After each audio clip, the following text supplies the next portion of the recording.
So for right now, I'd love to get us started by introducing the directors of Bang, the Berns story. Please join me in welcoming Brett Berns and Bob Sarles.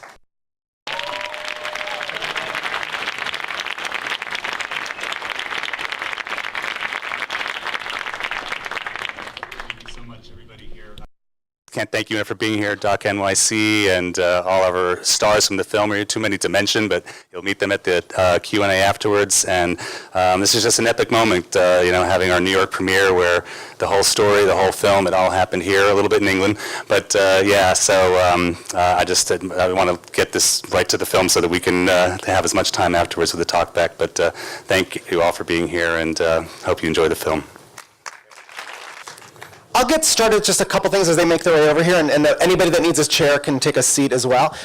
So we obviously know your connection to the film, but can you talk a little bit about sort of how long it took to put together and sort of that process in terms of, hey, I should make a film about my dad, to here it is. What was that like? Yeah, I spent about 8 years working with Michael Borofsky. Where's Michael? Michael should come up here.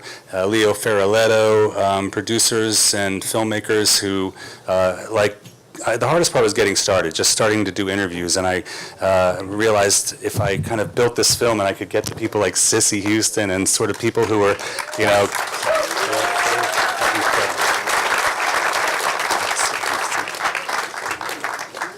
And so I sort of edited a rough cut, but I always knew that I had to find a great editor and a filmmaker who could take my vision and really let it fly. And so I met Bob through Joel Selvin, and spent about a year in post-production really making the film, so I can't thank Bob enough. Excellent. And I'd love to, obviously, now that pretty much everybody is here, a round of applause for all of the fantastic talent that is on stage right now.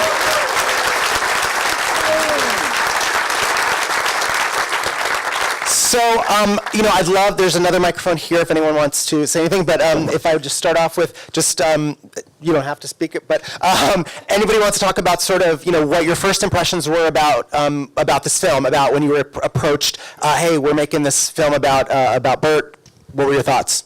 Before anybody says anything, we were a part of Bang. Strangers were Bang 501. This is Bang 500, right here. This man and his sister have spent half their lives trying to find out who their father was. They never met him. They never knew. They contacted everybody who came in touch with him. They've spent the second half of their lives trying to make the world know their father. And that's Brett Berns and Cassandra. I don't know where Cassie is, but at shout number 1 and Bang 500. Fantastic. Anyone else wants to offer thoughts when they heard this project was being made? I got a phone call, and he said, you recorded a record, and my father's on that record. And I never met my father. And I listened to him, and I fell in love with him. And it's been step after step after step. I've just been hanging in there. I love him. I loved his father, too, because he gave me a chance. And I told him I could sing. And Gary, where are you? It's Gary Sherman. Gary Sherman. Gary, I wanted to say this about him. He was one of those people that listened to you.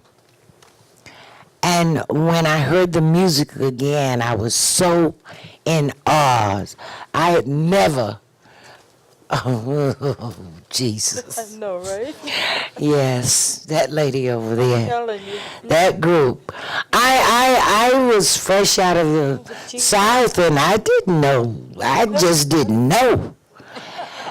These people could sing. Say that. That's the truth. They could sing. Amen. That's the truth. Amen. Well, you guys were singers too. I mean, we enjoyed every bit of what we did. And Bert was such a wonderful person to work for. He was kind, and he was, just a wonderful person. He never fuss. You didn't any of that. You know, everything he said was a kind word, and if he had anything to tell you, he had respect for you.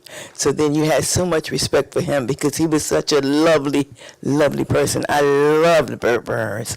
He was just great, and you guys were just too much. And doing background was just wonderful. Just singing is still great for me. Excellent. And it's good to see all you guys. You look wonderful, every one of you. It's good to be here, yes. God bless you all. I would like to say that I may not have spent as much time with Bert as you guys, but I truly loved him as much. And everybody has a story to tell. But I say his story was fantastic, and I was so honored to have had a part in his life. But more importantly, my life wouldn't have been what it is today without Bert Berns.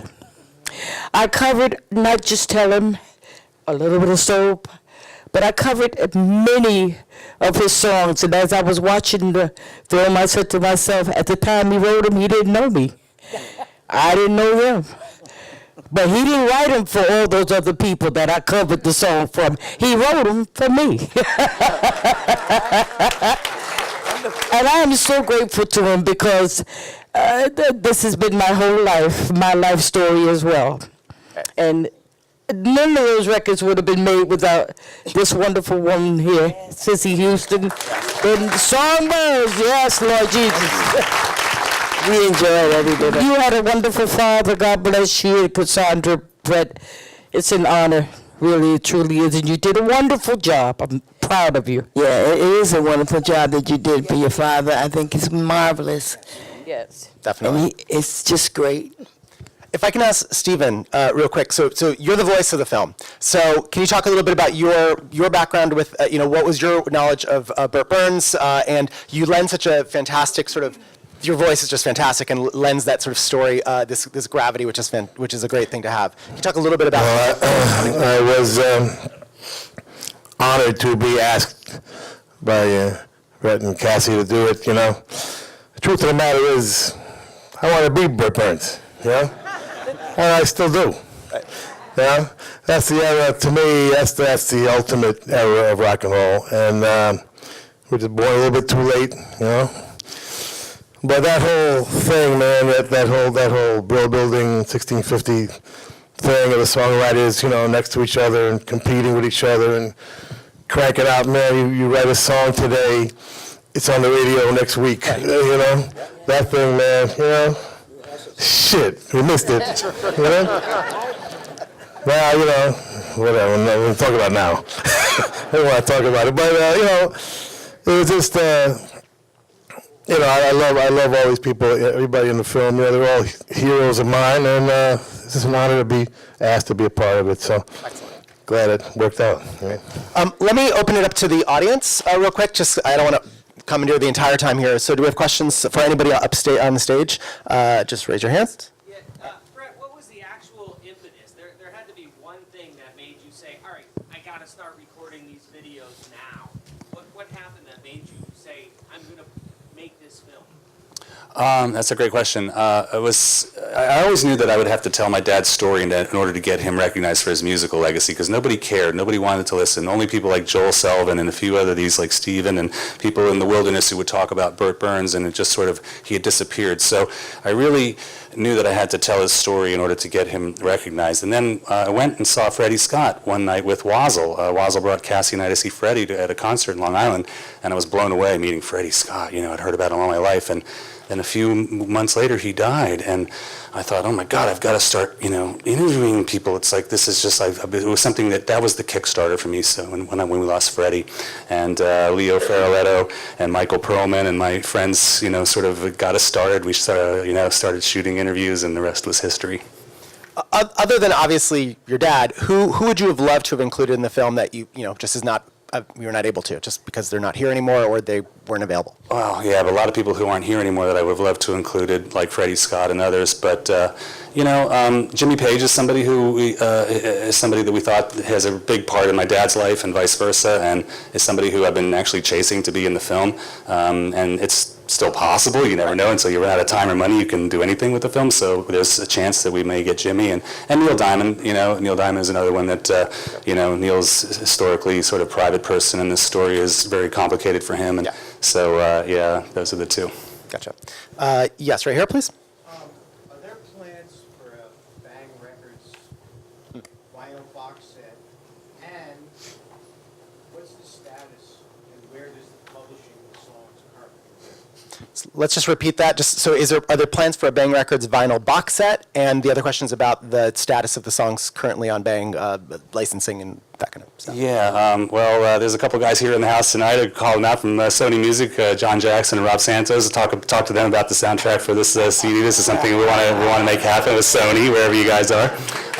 Sony, and have all the Bang masters and the Shout masters, so that would be great. And I'm sorry, what was the second part of the question? Publishing. The publishing, the publishing paid for the film. It's amazing. Like, my dad's songs reverted back to my sister and brother and I and my mother when about 20 years ago or something, and we started to build a publishing company out of the renewals of the copyrights, and amazingly those songs paid for the film. And I want to say something about that. Films like this only get made as a matter of passion. It's a very hard pitch to take this to a studio and have them underwrite it. So it's only because Brett was willing to put his own family's money up to make this film that it got made, and that's why this film was made.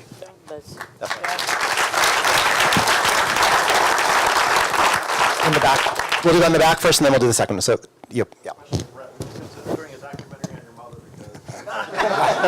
Yes, that documentary on my mom. This is every talkback I get the same question. So I always say no new projects, and Bob's ready to make that film next project. So yeah, it's coming to you. And then we have the question right here. Yes. There's that magical moment in the film when you hear Berns' voice in the studio directing these images. Was that like a very exciting moment when you discovered those tapes? Or are there lots of recordings of it? Yeah, no, that's it. That's all we have. We used every single bit of audio, and there's no video of my father anywhere in the world, so we had to make the film without any video. It's a crazy story. When my dad died, and my mom was in that hotel, and she just left the hotel in a state of shock, and all the photos and the video were in the hotel because they were moving into the house in Jersey that weekend. And so she left, and she never went back, and they threw it all in the street. And so all the videos that my dad would have had of you guys were lost forever. Yes, right here, please. Could we get Joe Sullivan to tell us a bit about writing the book? Sure. Yeah, so Joe Sullivan writing, tell a little bit about writing the book. Well, thanks, Steve. I met Brett's sister, Cassie, in 1993 at a Big Brother and the Holding Company show that Melissa Etheridge was sitting in to sing Piece of My Heart at. That was kind of exciting, but somebody told me that Bert Berns' daughter was backstage, and I suddenly didn't care about Melissa Etheridge. Brett was sick that night in a hotel room, and we met up about 2 weeks later.